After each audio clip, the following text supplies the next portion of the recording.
Hey guys, this is Carl from TechLingo. We're here at Sharp's mobile launch in Singapore with the first looks of the Sharp Z2 and the MS1.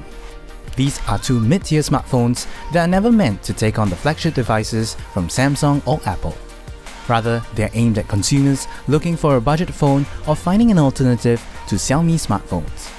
Now, the Sharp Z2 will retail from 399 Singapore dollars and comes in two different colors, gold or silver. The front panel has a 5.5-inch Full HD LTPS display, and the phone is powered by MediaTek's Deca-core processor with 4GB of RAM. Inbuilt is also a 32GB worth of storage with microSD card support. And at the back of the phone you have a fingerprint scanner, which I find most intuitive unless your phone is being placed on the table. The back camera also sports a 16-megapixel sensor, while the front camera has an 8-megapixel sensor. At the bottom of the phone you have a USB Type-C connector, which is certainly a plus point. And if you haven't heard of USB Type-C connectors, they're actually the next generation of micro USB support, and they are even reversible on both ends of the cable.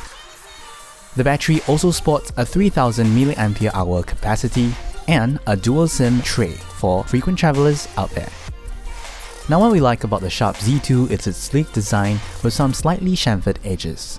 The Type-C connector is also future-proof, and 4GB of RAM is certainly enough for multitasking. However, after spending some time with the phone, we find that the default launcher built in is not very intuitive. The screen colors are also not as vibrant, but more to come in our full review.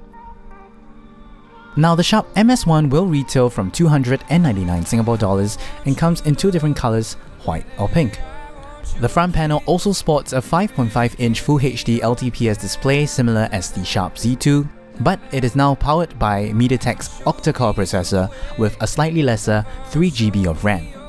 Included is a larger 64GB of storage with microSD card support as well, and both cameras have a 13-megapixel sensor. Instead of a USB Type-C connector, the Sharp MS1 sports a micro USB connector instead, and the battery is at a slightly lesser 2600 mAh capacity. It also sports a dual SIM tray for those frequent travelers out there. Now, the Sharp MS1 can also be known as the selfie camera, especially with the front-facing camera at 13 megapixels. However, one thing to note about the MS1 is that its micro SD card support will only support cards up to 64GB worth of storage. Now, in conclusion, both phones will be available from 29 October at M1 and authorized resellers in Singapore. So be sure to look out for our full review when we get our hands on the phones. We hope you've enjoyed our first looks on the Sharp Z2 and the MS1, so don't forget to like and subscribe if you haven't, and we'll see you soon.